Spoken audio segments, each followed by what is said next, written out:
Let's now turn our attention to reactions trailing the accusation leveled against Nigeria by the Confederation of Sahel States over the violation of Burkina Faso's airspace after a Nigerian Air Force aircraft carrying 11 people was forced to land in the country on Monday.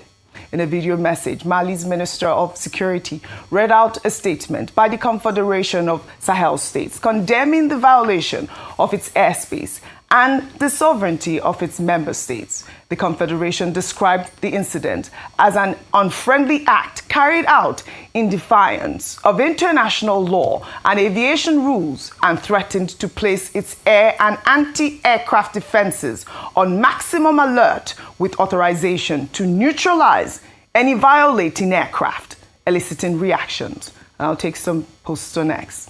This person wrote, "Emergency landing or not, detaining Nigerian military personnel is an unnecessary escalation. Issues like this are supposed to be resolved through swift military-to-military communication.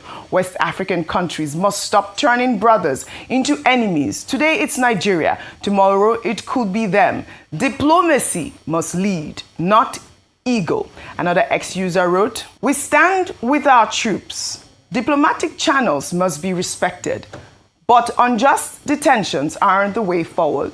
Hoping for a swift, peaceful resolution and the safe return of our personnel." Now, Ayo, we know the Confederation of Sahel States is made up of Burkina Faso, Mali, and Niger, which formally exited ECOWAS in January following military coups and suspensions from the bloc. The Confederation says the Nigerian aircraft had an in-flight emergency in Burkina Faso's airspace and had to land, but the Nigerian plane had no authorization to fly over their territory. So the official statement is signed by Air Commodore Ehimen Ejodame, who is the Director of Public Relations and Information.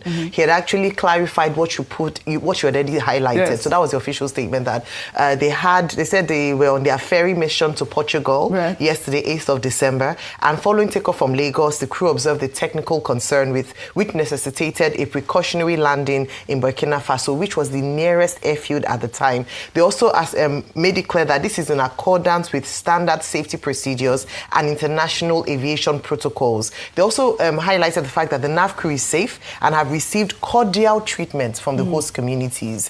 So, I mean, what we had said earlier on is that this is a statement, official statement from the Nigerian Air Force, and then there are stories around that they are being detained. According to this statement, they are not being detained. They've received cordial treatment, and it was based on an emergency landing. Some of us have been in situations where planes developed issues or passengers on the flight had issues for commercial flights. In this case, it's a military flight where you have to find the nearest, strip to land. And this is what has happened. And I think for now, I'll stand with the official position of the Nigerian Air Force until proven otherwise. But this is what they have released this morning. Okay, very well said, very well said. Well, now in Sokoto State, several reports indicate Nigerian security forces launched an operation around 9 a.m. in the Sabon Benin forest on Monday and successfully killed 7 terrorists. According to eyewitnesses, other terrorists escaped as troops moved to capture them. The troops worked in collaboration with farmers in Fadama Tara and local vigilantes on the successful mission.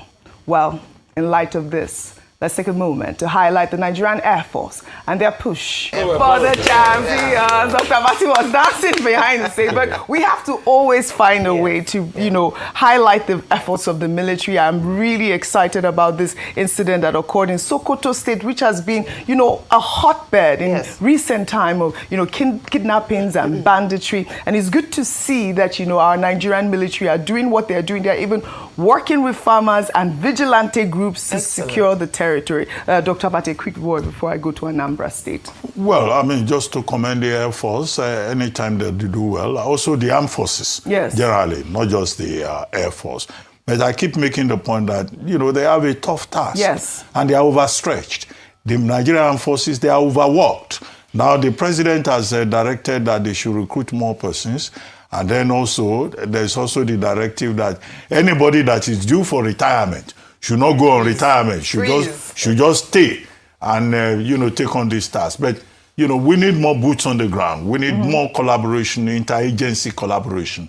which was why the new Minister of Defense, General Christopher Musa, was making that point about collaboration among the various agencies. And that's very important because, we can't be using soldiers to do police work most of the time. So the attempt to upgrade the security agencies is very important. So when they do well, we'll praise them, but we should also not overstretch them. Yes. We should also pay attention to their welfare. Right. 100 billion naira has been recommended, approved by the National Economic Council. That 100 billion naira should be well managed. Correct. So that there will be motivation. Ayo calls it the mindset, so that the mindset, can be strong. Absolutely. For them to continue to serve. And training facilities and equipment should be made available. Yes. Yes. That is what is important. Correct. And a quick comment in Burkina Faso, the story. Okay, the situation in Burkina Faso, the press statement that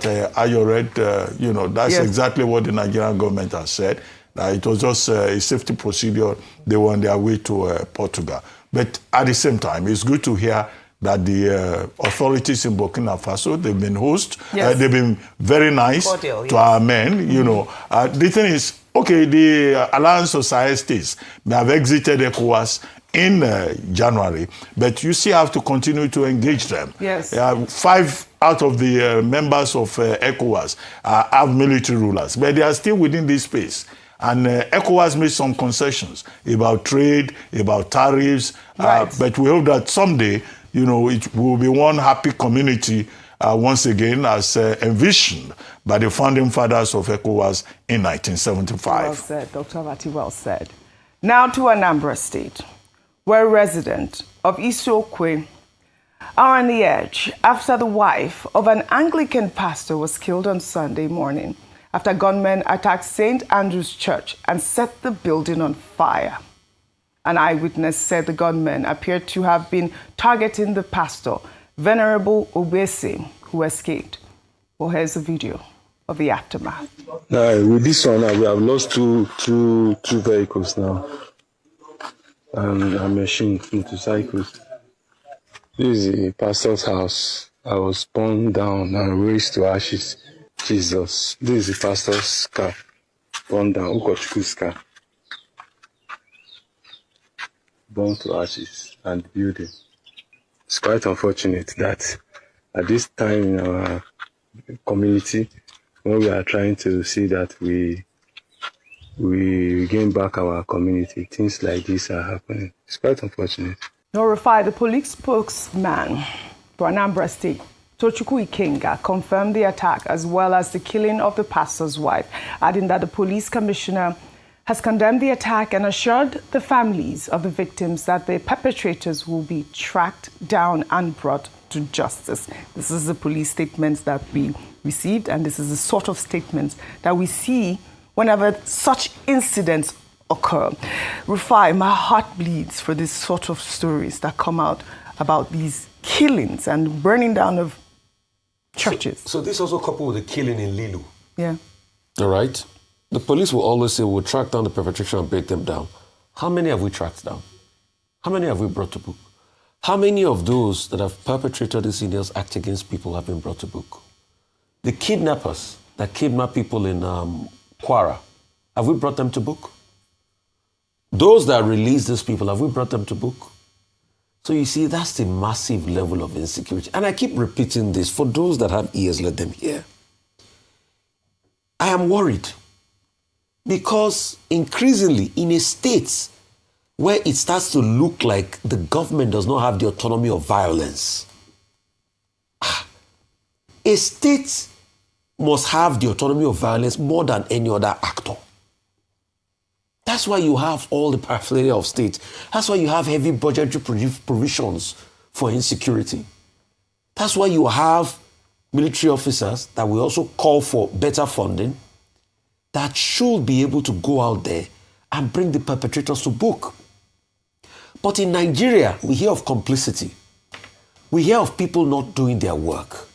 We hear of one too many times, people are getting away with murder. The question I'd like to ask them is, how many of these people that perpetrate crimes like this have ever been brought to book? What is the list like? What is the number? So as long as we have these gaps, then President Tinubu, see, the title of the commander-in-chief, on easy head lies the head that wears the crown. You were so bold to call Jonathan all sorts of names. And we supported you because we said that's the role of the opposition. But today, if we speak and call you names and say do the needful, protect people, your people will be shouting, oh, you don't have the rights. They will write flowery English to be abusing us. But we supported you when you were calling Jonathan names. The sad part is people like them, Dr. Abati, that was on the receiving end. Dr. Abati, which name did you even call people that used to abuse Jonathan that time? Children of perdition, or what name did you call them? Because you were the one that was not abusing them then. But they called Jonathan names and we supported you, President Tinubu. Your supporters even went ahead, carried a coffin and wrote Jonathan on the coffin while President Jonathan's mother was still alive. But today, if we talk now, your people will be calling and say we talk too much. Oh. They will be calling at the back. Don't say, don't call for his resignation. Don't call for it. Do something about it. That's what we are saying. That's all we want. Right. Do something about this level of insecurity. And Dr. Abati, with due respect, I totally disagree with that talk. Insecurity has been there before President Tinubu come. He didn't know insecurity was in ground before he went to vie for presidency. All right. So, who is the president on ground? Is it me? Okay. Who is supposed to do the work? We should not be giving excuses like that for him. All right. He knew what he was going into before he went into it. As long as he's there, the day he leaves power, we will talk to the other person that is president and we ask him questions. All right, fine. If he's president, Tinubu is not president, do you think I will disturb him and be talking about security? It's because he's president. So he will take everything. All right, my heart goes out to the family of the pastor's wife and the pastor. We hope that, there will be some succor for that family, and we pray for her soul. May her soul rest in perfect peace. Now, I always say, it can be doom and gloom. It cannot be doom and gloom. It cannot all the time. Well, all right. We'll take our good news report now, highlighting Africa's richest man, Alhaji Aliko Dangote's incredible commitment to Nigerian education as he announces a $700 million investment to transform the lives of over 155,000 Nigerians over the next 10 years.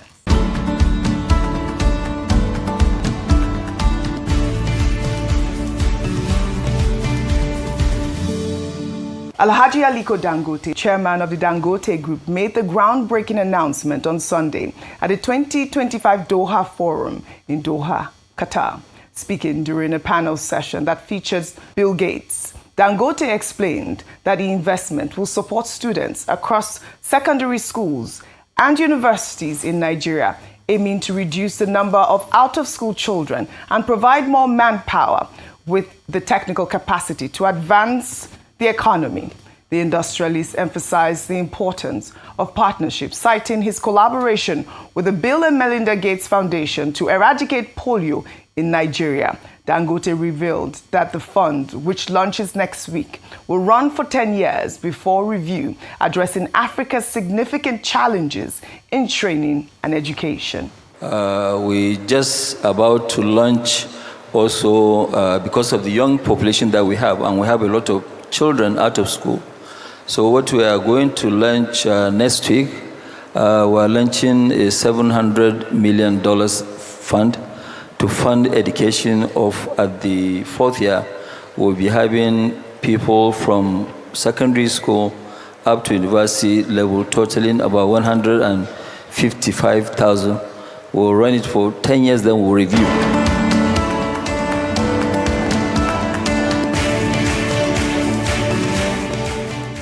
Congratulations to Aliko Dangote for this monumental investment in Nigeria's future. $700 million in education funding. This is nation building at its finest. From eradicating polio to now empowering the next generation with quality education, Dangote continues to prove that private sector leadership can transform lives. Congratulations, Aliko Dangote. Ayo, a quick word. Excellent. Very, very good move. And I said it offline that he's been known, he's been consistent in his philanthropy. He's a philanthropist par excellence and has been able to use his wealth to enrich the people of Nigeria. When we talk about education, I don't think we understand to what extent the power of education, and we see it under threat, even with regards to the insecurity we currently face. And the truth is that the North is significantly impacted by this. He's the Northerner himself. And I want to believe that a reasonable amount of this money will go to the region he's from. We've often talked about Nigeria's out-of-school children being the highest in the world. We have a lot of areas to tackle in education, and to see leaders like himself take that forefront is amazing, and I hope others will follow the path as well. When we want to talk about, on our final notes, when we're talking about tackling the issues of education in Nigeria, we cannot just look at the federal government. It must be a collective effort with both the public and private sector. And this is what Alhaji Aliko Dangote is leading on. Congratulations and thank you and well done to him. We want to see more of this amongst private. We want to see more private sector individuals do this. take on such roles. Africapitalism is what it's called. Yes, absolutely. Again. Nigerians, make I give una the clear example and illustration of waiting they go on for this country under master strategist leadership. For una to know say na real ori buruku, na express night we day for this country under the master strategist and APC government leadership.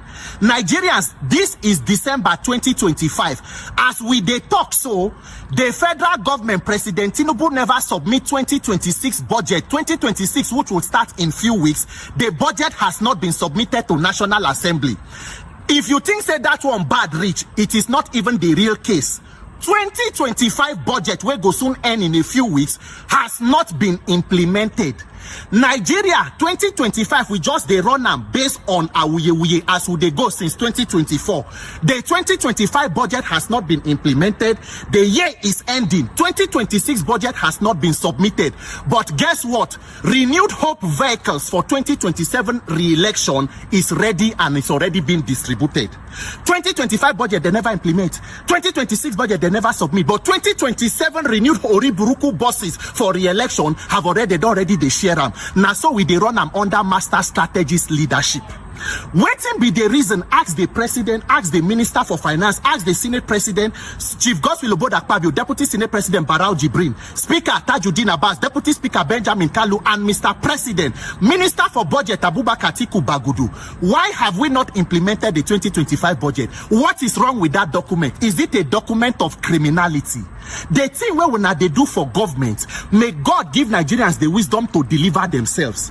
What of the 2,000 tractors where they say Tinubu unveil in June, maybe July of this year? When I don't forget the time we unveil them, they say they see in friend Mr. Alex from Chicago State University, the Belarusian Minister for Agri could have been there. The Senate committee members on Agri, including all of them, Senator Salim Mustafa, make una not do like una don't forget to. Where are the tractors? Where they? They don't share them, but renewed Oriburuku buses for 2027. Where when I not sure say when I go there live to see, they are ready on ground. They distribute those ones. But budget of a country has not been implemented. The year don't end. The next year on, they never submit them. Oriburuku leshe. Oshilense Nigerian government. Nigerians, this is the government of the master strategists. I say when you open APC, you go see Oriburuku. When you open Oriburuku, you go see APC. If you not like Nigerians, make una no wake up, mobilize and deliver yourself. 2027, the more you look, the less you see. My name is Peter for the budget. Sorry, Peter for. 100 students of St. Mary's Catholic School who regained their freedom from abductors on Sunday are heading home. President Bola Ahmed Tinubu has commended security agencies for securing their freedom. The students were received by Governor Umar Bago at the government house in Mina on Monday after they had spent 2 weeks in captivity. President Tinubu expressed joy over their safe return, but charged security agencies to ensure the swift release of the remaining 153 students and 12 teachers still in captivity. Well, here is the movement. The students were received at the government house in Mina.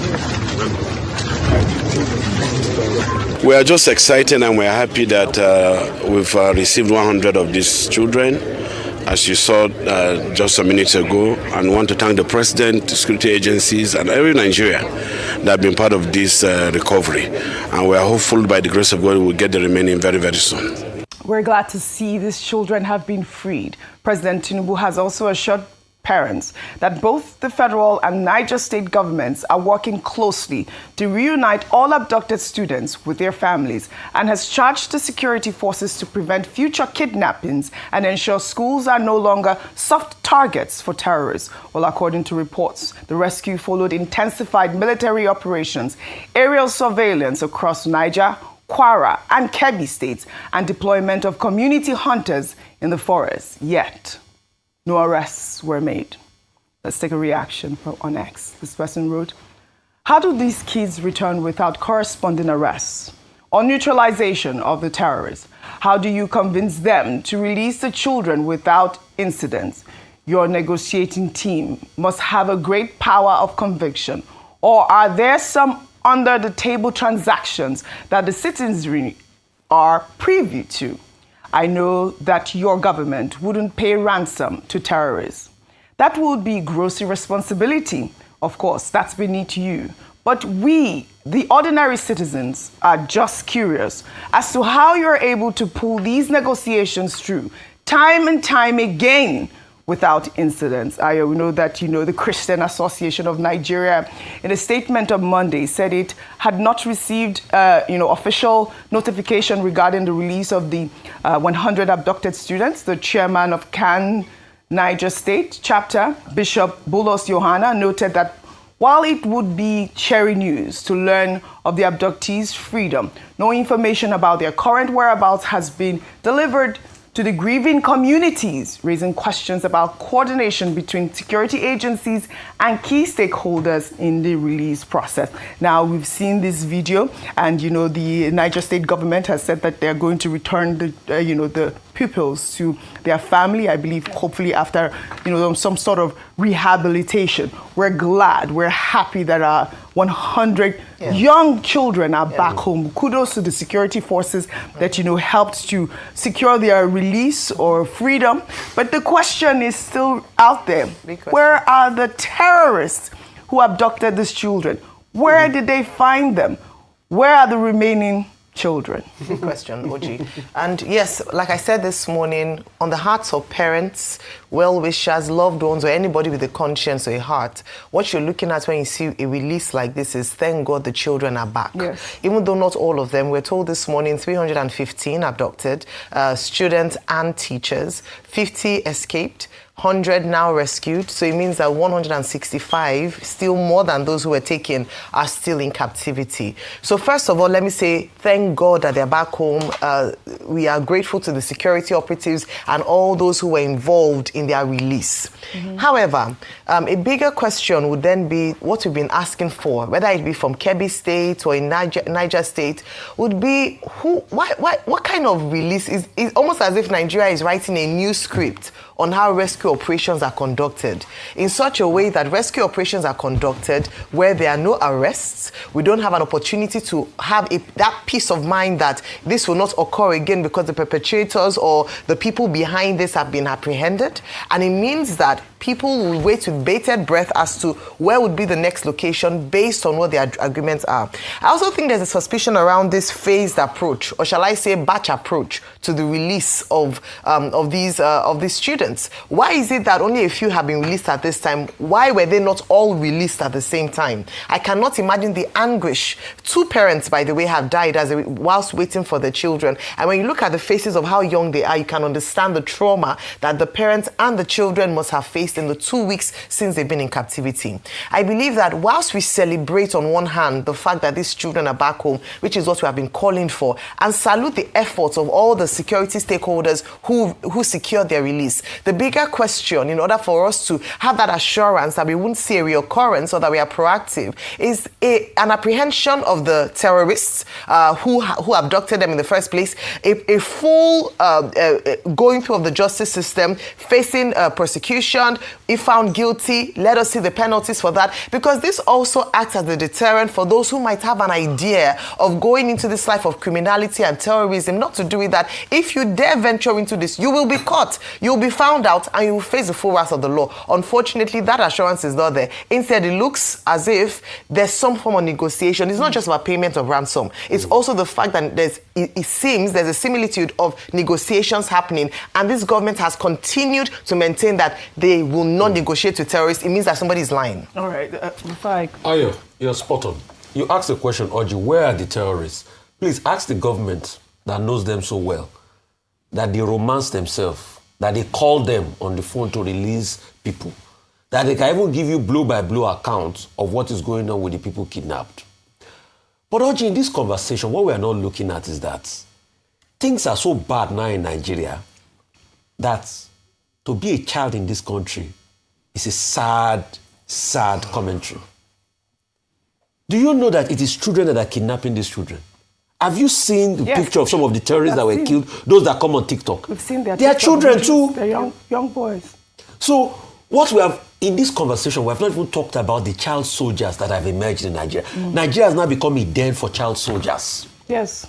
And you know, former President Olusegun Obasanjo had raised that in one of his interviews, where he talked about how Gumi cried when he saw these young boys in the forest and they are drugged out.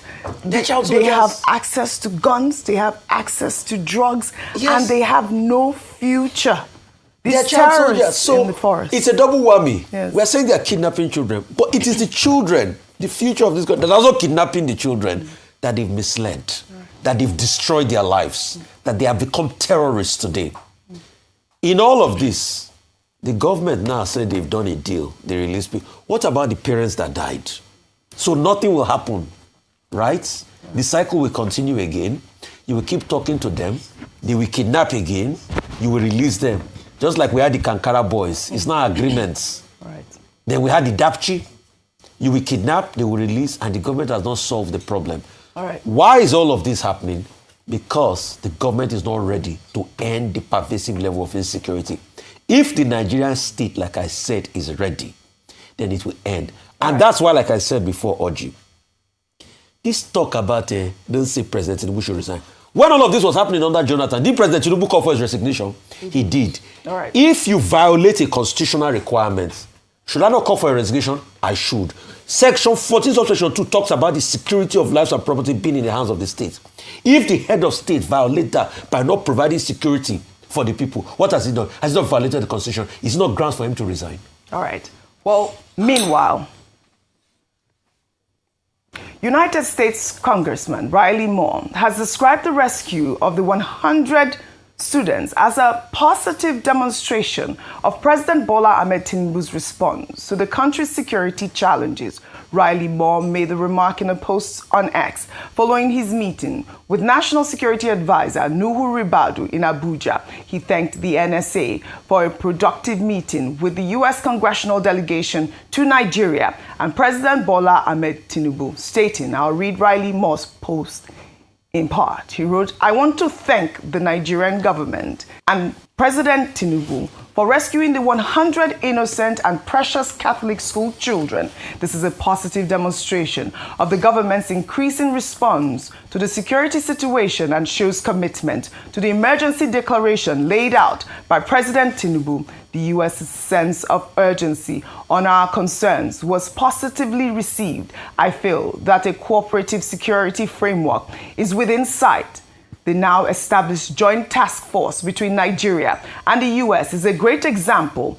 It is clear that there is an openness and willingness on the part of the Nigerian government to work with the United States to tackle these critical issues. Now, that openness has to translate to concrete action. There is much work still to be done, but things are moving in the right direction. I look forward to the next steps with the Nigerian government and the continuing open dialogue, Peace be with you all. God bless the great people of Nigeria. Dr. Bati, I wanted to read out the tweet, just so that we can have context to what he was actually saying, praising the Tinubu administration, especially for the rescue efforts with the 100 school children that were released on Sunday. Now, Riley Moore also met with Benue State religious and traditional leaders to discuss ongoing violence in the Middle Belt region. The lawmaker posted a photo of his meeting with Bishop Wilfred Anaigbe, Bishop Isaac Dugu, and James Luriza, traditional ruler of the Tiv people. Moore described the meeting as an honor, stating that Christians in the region will no longer suffer in silence and that the United States has heard their cries. Over to you. Okay, first, I do not subscribe to the idea of anybody saying President Tinubu should resign. That's not part of the conversation. President Tinubu did not start insurgency, banditry, or terrorism. He inherited it. And if what Congressman Riley Moore is saying is anything to go by, this is a man who has come on a fact-finding mission after all that back and forth between the United States and Nigeria, saying that he is convinced that the Nigerian government is committed to open dialogue and to cooperation, and that the Nigerian U.S. Joint Working Group, chaired by NSA Nuhu Ribadu from our side, is working. And that he believes that with the kind of dialogue that he has had with the Nigerian authorities, if some of the agreements are followed, that the Tinubu administration will be able to address some of the concerns, not just about alleged Christian persecution, but also about the security of the people of Nigeria generally. So I think Congressman Moore, said, what should be enheartening for those who believe in the progress of Nigeria and for the administration that has been making every possible effort to address the concerns of the United States as articulated by President Trump on October 31. Now, Congressman Moore was one of the two persons that President Trump gave the directive to go and investigate. Now, the other person was the chairman of the Appropriations Committee in Congress. And this is in line with his work.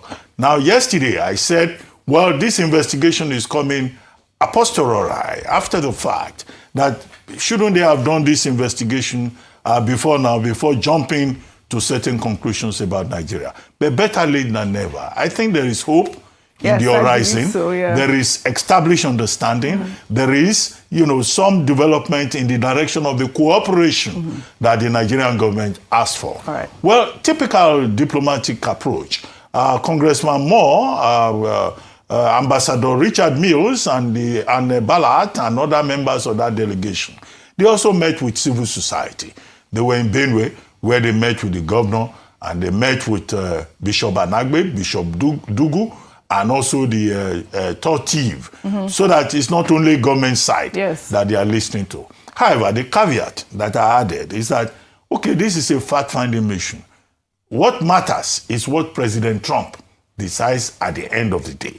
When President Trump sends diplomats either to Doha, whether it's Steve Witkoff or it is his son-in-law, Jared Kushner, or it is Scott Bessent, what we always hear is that where we have to report back to President Trump. He's the one who will decide. And I hope that they will brief President Trump appropriately and make everything open, the same kind of openness that Congressman Moore is commending from the Nigerian side, that they would, and then there will be some kind of understanding, and that the cooperation that Nigeria is asking for, will be at the fulcrum of that process of collaboration and understanding. So guys, let's quickly take a look at some of the headlines on the social media. I have here a headline coming from Sahara Reporters that says, Buhari government was unhappy with buying of Boko Haram leader Shekau, failed to celebrate victory. Retired General Ali Kefi is revealing this. Hey, let me read this article. I need to know where he said this. So this headline is saying that Ali Kefi, that's the former general that was retired for exposing Boko Haram sponsors, is saying this. Ali Kefi said the government response to Shekau's death was notably muted, contrasting sharply with how the United States celebrated the killing of Osama bin Laden by SEAL Team 6 in Abbottabad, Pakistan. Retired Major General Danjuma Ali Kefi, the former general officer commanding GOC 1 Division and head of Combat Operations Service wide, has alleged that Muhammadu Buhari's administration was displeased with with his team's success in eliminating Boko Haram leader Shekau Abubakar Shekau. Ali Kefi said the government's response to Shekau's death was notably muted, contrasting sharply with how the United States celebrated the killing of Osama bin Laden by SEAL team in Pakistan. He went further to say that he noted that Shekau was declared enemy of the state, notorious for his attempt to dismantle governmental influence in areas under Boko Haram's control. He said, crucially, the previous Buhari's administration was unhappy with the operation service wide after we got Shekau, and that explained the refusal of the government to celebrate his death. You see, these northerners. Contrast this with how Obama celebrated the killing of Osama bin Laden, the former Al-Qaeda leader, by US SEAL in Pakistan. My perception, as I stated, Shekau was an avowed enemy of the state, and Shekau, did not hide his disdain for the state and his desire to dismantle its influence in the area that the Boko Haram carved out for their delusional caliphate. So one would naturally have thought that the government would have come out to celebrate the claim credit for his demise. Furthermore, Shekau was the top of the list given to the OSW to either capture or eliminate. However, despite briefing the late Buhari of our success in eliminating him, we did not receive even a well done. Hey, now what? Ali Kefi clarified that since OSW was a covert outfit, so we weren't expecting it to be done publicly, but at least privately. Furthermore, the government subsequently pretended as if Shekau's demise was not significant by not even making a reference to his death as one of the administration's achievements. Contrast to this with the elimination of Osama bin Laden, with the Obama's administration still out as one of its greatest accomplishments, he added. Ali Kefi clarified that while Shekau was a prominent figure with Boko Haram, he was not the organization's topmost leader. He said the international intelligence, including insight from the UAE and a key Western country, indicates that Alhaji Saidu Ahmed was the true leader and financial backbone of the group. He explained the significance of Saidu's arrest and subsequent release. The detention of Alhaji Saidu severely weakened Boko Haram, contributing directly to Shekau's death. The corruption of the group's finances and logistics forced many fighters and their families to surrender. However, after Saidu's release, under what Ali Kefi described as questionable circumstances, Boko Haram regained strength heightened that Shekau's death alone had not dealt a decisive blow. Shekau was a prominent figure of the organization, and for a long while, he was thought to be the number one until the UAE and the key Western countries made us to understand otherwise. Ali Kefi, he said, Ali Kefi's comment regarding Saudi Ahmed confirms an exclusive report recently done by Sahara reporters. The report detailed information on a network of 20 Nigerian and 3 international individuals suspected of financing and facilitating terrorism, particularly linked to Boko Haram activities. Saidu Ahmed was the first name in that list, you see. Last Friday, Sahara reporter Alhaji Saidu Ahmed, also known as Alhaji Saidu or Alhaji Sadu Gold, born in July 6th, 1961, is a Nigerian businessman residing in Zaria, Kaduna State, identified as a key financier of Boko Haram. He is connected to multiple associates and convicts through extensive financial transactions. Investigations carried out by Nigeria revealed that his account had recorded inflow total of 4.8 billion from frequent cash withdrawal. Now, wow, he is directly linked to convicts Surayu Abubakar Muhammad Ibrahim Ali Hassan Bashir Aliyu Yusuf, as noted in the UAE court proceeding. The retired general expressed frustration over the government's lukewarm attitude towards OSW immediately after Shekau's death. He also revealed that the former director of the Nigerian Financial Intelligence Unit, Haman Toko Mudibu, sought to hold a joint press conference to claim credit for the operation. Ali Kefi refused, citing operational security risks that could expose, infiltrate operatives and compromise ongoing mission. Ali Kefi noted that the OSW initially slated to operate for October 2020 to April 2021 has its mandate extended to July 2022 with official approval of funds for the continuation. However, he alleged that no funds were released to the unit in 6 months following the extension, leaving him to personally finance operation. He described the delay as curious for such a sensitive and costly operation. The former president also approved funds for extension, but up to the date I was arrested 6 months after, not a kobo was released to the OSW, he said. Meanwhile, the late President Buhari had urged me to source funds. I was convinced with the approval on paper, which I received sometime in May 2021. As of date, however, I had not been reimbursed for the money that I expended. Is this not curious? Delay in the release of funds for such a sensitive and as expected, an expensive endeavor, he asked. The OSW, a specialized interagency unit focused on counter-terrorism, high-level intelligence gathering, and the disruption of terrorism financing network, played a central role in the operation that led to Shekau's demise. Ali Kefi credited the success largely to the intelligence and strategically planning of the Brigadier General Abdurrahman Kuliya, who orchestrated efforts to pit Boko Haram and ISWAP against each other, triggering internal fighting and weakening Shekau's faction. So, guys, this is unbelievable what is happening in Nigeria. That's why sometimes people will say, don't go and kill yourself for this country. They know what they are doing. So you can imagine that Buhari was not even willing to fight Boko Haram. They come and pretend. They were sending military to the southeast, spying Igbo youths, but Boko Haram was busy committing their menace. In short, this country, I just pity for the southeasterners, because, you know, what's happening in the south is something that we don't even know where to start. We don't know where to stop, you know, because nobody speaks for us, nobody cares, and things will just happen, things will just come and go like that. I mean, nobody cares. Nobody cares. So, guys, you can see that Buhari and the Northerners, the Fulanis, they know what is happening in Nigeria. They know why. You know, they don't want this country to be united. They just want to use Nigeria and just for their, I don't know why they should use Nigeria for their own political, for their own, I don't know, if you want to practice terrorism, practice it only in northern Nigeria. Allow the South to breathe. Why are you importing all these people into the country and messing up everywhere? Why? Why should we even continue like this as a country? The North has really dragged Nigeria backward. We have these leaders. Can you imagine? This is also a Northerner, a retired military general, a major general, coming out to say that Buhari was not happy that he killed Boko Haram leader. Can you imagine that? God, what kind of country did we find ourselves? We saw terrorists that were terrorizing Nigerians, and you are not happy that their leader was killed, and you are the president of the country. Can somebody explain this? And now they quickly sentenced nnamdi Kanu to jail. Hi, sentencing him to jail because he wants Biafra.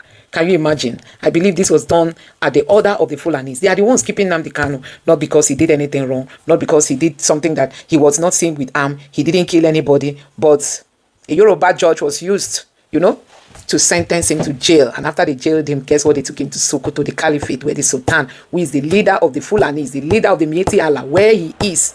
That's where they took nnamdi Kanu to. Oh, God. This is just how sad it is to be part and parcel of this country. Tomorrow now, you may hear that there was a jailbreak and that he was attacked and killed and all that. It's really, really so sad that we are experiencing all this. How can it be that the Tinubu's government did not even, Buhari's government did not even applaud those who killed the terrorists, the Shekau? How come? How come did that happen? I just hope that Nigeria gets it right. Now, this headline say great Christians march for Christ in record number. Europe is awake and coming back to Christ. I mean, Europe should really come back to Christ, because I think we are supposed to have been here before now. But this is not what is happening in Nigeria. Now, this other headline here says that Reuben Abat-Islam Tinubu for sending troops to Niger Republic. I don't think Reuben Abat-Islam him. I don't really think, because I've watched that video, but I don't think that was what Reuben Abati didn't do what people expected him to do. You know, most times he speaks as if he is in support of the Tinubu's government. Anyway, Tinubu is going to expose everybody. We are going to know who is really a Nigerian and who are in support for a better Nigeria. So this Renu Udwa has tweeted and said, today makes it 17 days since 200 plus school children and teachers were abducted by terrorists in Nigeria. Over 100 plus children of the Catholic school are still in the hands of terrorists. Nigeria ruling party APC is a useless party. And yeah, that is it. This party, I pray that Nigeria gets it right and be able to vote out this party. Now, we all know that Fubara has moved to the APC. He said PDP failed to protect me. Governor Fubara explained why he defected. Yeah, everybody must have a reason for defecting. He said a PDP failed him. Oh yeah, you are moving to where you will not be failed. Now, Tiger Base Owerri, how many Igbo youths will you kill? This is what this person is saying. Tiger Base in Owerri, how many more youths will you kill? It's really sad, eh? What is happening in Tiger Base in Owerri? So guys, I don't know what you make of all these headlines. Let me know your thoughts in the comment section below. Please don't forget to subscribe to the channel and turn on the bell notification. Let me take this last headlines. It's breaking. Because of nnamdi Kanu, I converted to Christianity. Because of him, I finally understand what it means to be a true human being. After Allah, nnamdi Kanu comes with a Muslim man has reportedly declared. He continued, I have never in my life seen anyone who speaks the truth the way nnamdi Kanu does and still ends up in jail simply because he stood by what he believes about Biafra. Everything he warned Nigeria about is happening today. Every prophecy, every truth, every warning, it has all come to pass. This is a northerner. According to him, nnamdi Kanu is not just a man. He's a voice of freedom to me. He is the greatest of the generation. So someone is saying that he's giving his life to Christ because of nnamdi Kanu. I think this is amazing to hear. May this enter Tinubu and the rest of them their ears. This person here says, Bola Tinubu in 2027 after seeing the result. That express of all, I press renewed hope, but it showed hope expired. So guys, let me know what you think about what's happening in Nigeria. Let me know your thoughts in the comment section below. Please don't forget to subscribe and turn on the bell notification. Thank you.